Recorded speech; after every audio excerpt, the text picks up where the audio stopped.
Então, lembrando aí para vocês, fizemos mais uma questão aqui com o professor Roberto Silvestre, tá certo?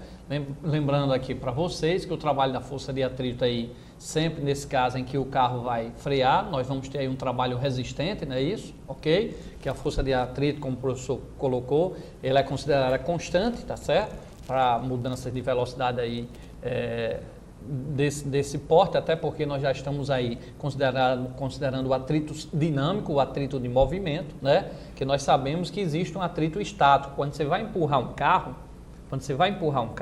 você gasta uma certa energia, coloca uma certa força para tirar ele do estado de repouso para ele entrar em movimento. Então ali a força de atrito, para você tirar naquele momento, ela atinge um valor máximo. Depois que você coloca o carro em movimento, então, devido ao movimento, nós vamos ter uma força de atrito menor e constante, que a gente considera praticamente constante, porque nós vamos ter um atrito, uma força de atrito agora, dependendo do coeficiente de atrito, de movimento, o coeficiente cinético. Então, ela diminui, tá certo? E lembre também, vestibulando, para fechar essa parte aí de força de atrito, que se uma cadeira, para você empurrar essa cadeira, você tem que fazer uma força de 50 newton para colocar ela em movimento, então a força de atrito máximo é 50 newton. Se você colocou 60, ela entra em movimento. Mas quando ela entrou em movimento, a força de atrito não é mais 50, ela diminui, porque em movimento a força de atrito ela não continua com o valor máximo, ela cai um pouquinho.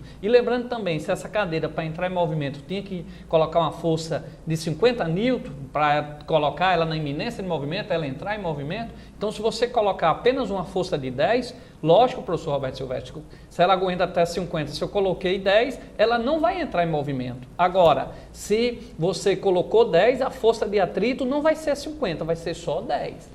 Exatamente para anular, porque se a força de atrito fosse 50, você empurrava uma parede com 10, a parede ia lhe empurrar no sentido contrário, com 50 menos 10, com 40, ok? Beleza? Então, vestibulando, você observe bem que a força de atrito, como a gente está explicando, se essa cadeira suporta até 50, se você colocar 10, a força de atrito vai ser 10, ela vai ser o valor para anular o que você está querendo provocar o movimento. Se você botar 20, a força de atrito vai ser 20.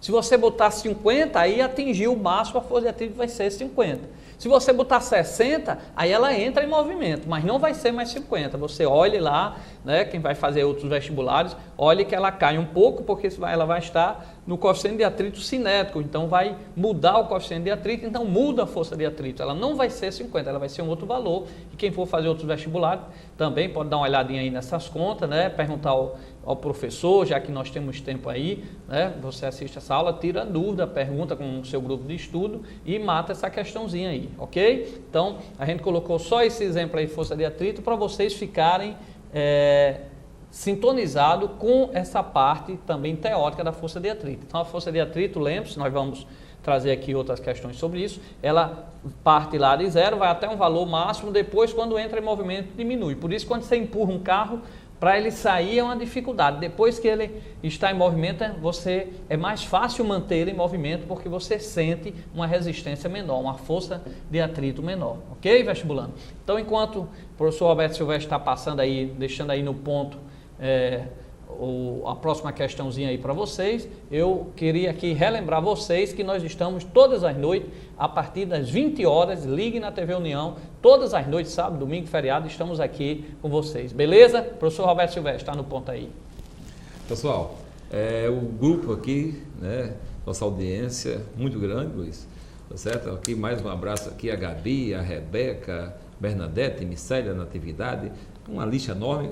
E lembrar aqui do professor Amaral, professor Ubaldo, professor Alexandre Barros, tá certo? Essa galera toda aí, que logo cedo da manhã está lá no batente.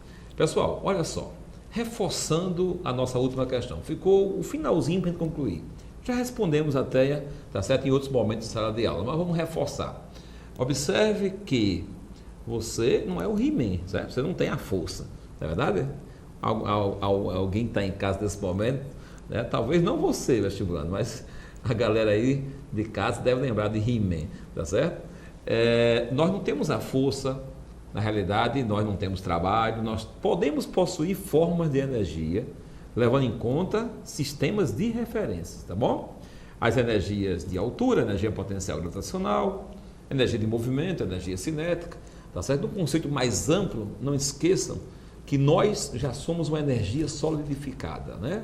No conceito moderno, nós temos basicamente duas formas de energia, massa e energia de movimento. Bom, mas afinal de contas, respondendo o que foi perguntado, tá certo? Nós temos trabalho? Não. Quem é que faz trabalho? Força. Que tipo de força faz trabalho? A força que atua na reta do movimento. O nome técnico disso? Força tangencial. Eu posso medir trabalho como? Eu posso medir trabalho medindo a variação do movimento que o corpo sofreu. O que é que eu estou calculando? Todos os trabalhos. Quando uma força for constante, eu posso fazer o produto dela pelo deslocamento efetuado. Ok? Tranquilo?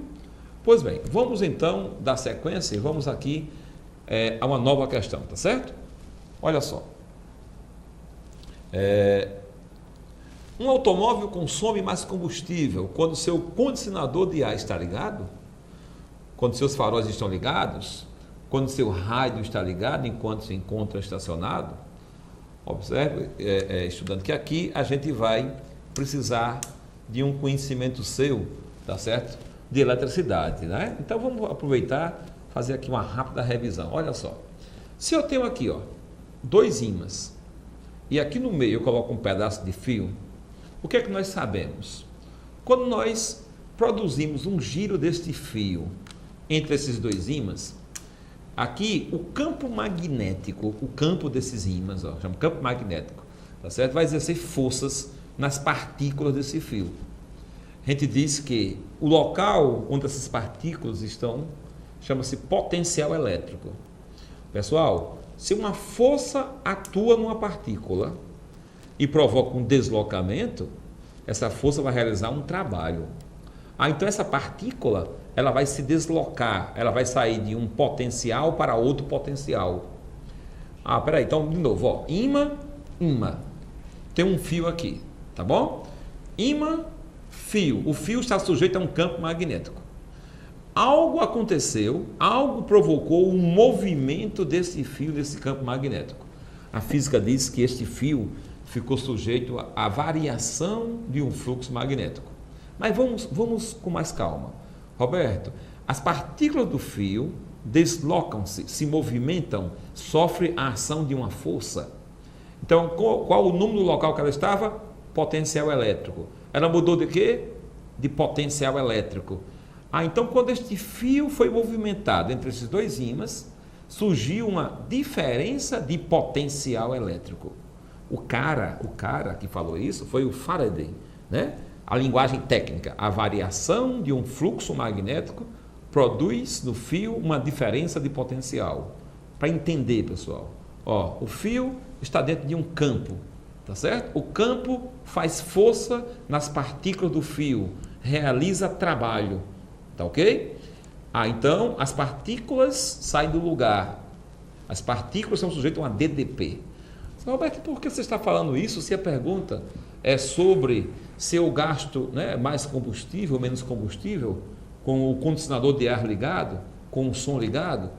Ora, estes elementos estão conectados à bateria do seu automóvel, tá certo? A bateria do automóvel, ela obtém energia de uma peça chamada alternador. O alternador está aqui, ó, ímãs, fios. O motor do carro rotaciona esses fios, provoca um movimento de rotação na bobina. Como é a história?